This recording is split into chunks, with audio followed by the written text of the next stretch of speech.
Bienvenue à ce cours sur la multiplication des nombres relatifs. Aujourd'hui, nous allons apprendre à multiplier des nombres positifs et négatifs, en comprenant bien les règles de signes et de valeur absolue. Pour multiplier deux nombres relatifs, la première étape consiste à multiplier leurs valeurs absolues, c'est-à-dire leur distance à 0, sans tenir compte de leur signe. La deuxième étape consiste à déterminer le signe du résultat. Si les deux nombres que vous multipliez ont le même signe, que ce soit deux positifs ou deux négatifs, alors le produit est positif. Si, au contraire, ils ont des signes différents, c'est-à-dire un positif et un négatif, alors le produit est négatif. Nous allons maintenant voir cela avec des exemples concrets. Prenons un premier exemple avec deux nombres positifs, plus 5 multiplié par plus 7. On commence par multiplier les valeurs absolues, 5 fois 7, ce qui donne 35. Comme les deux nombres sont positifs, ils ont le même signe. Le résultat est donc positif. On écrit alors que plus 5 multiplié par plus 7 est égal à plus 35.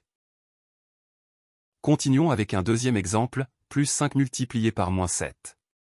On multiplie d'abord les valeurs absolues, 5 fois 7, ce qui nous donne 35. Cette fois, les signes sont différents, un nombre est positif et l'autre est négatif. Le produit sera donc négatif.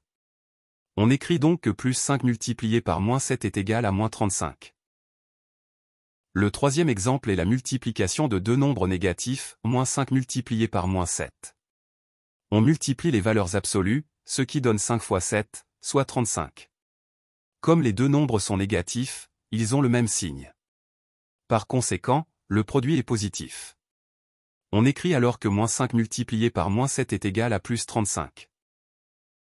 Enfin, notre dernier exemple est moins 5 multiplié par plus 7. On commence par multiplier les valeurs absolues, 5 fois 7, ce qui donne 35. Les signes des deux nombres sont différents, l'un est négatif et l'autre est positif. Le produit est donc négatif. On écrit que moins 5 multiplié par plus 7 est égal à moins 35. Pour conclure, il y a deux choses essentielles à retenir. Premièrement, lorsque vous multipliez deux nombres de même signe, le résultat est toujours positif. Deuxièmement, lorsque vous multipliez deux nombres de signes différents, le résultat est toujours négatif. Et n'oubliez jamais de commencer par multiplier les valeurs absolues avant de déterminer le signe du résultat.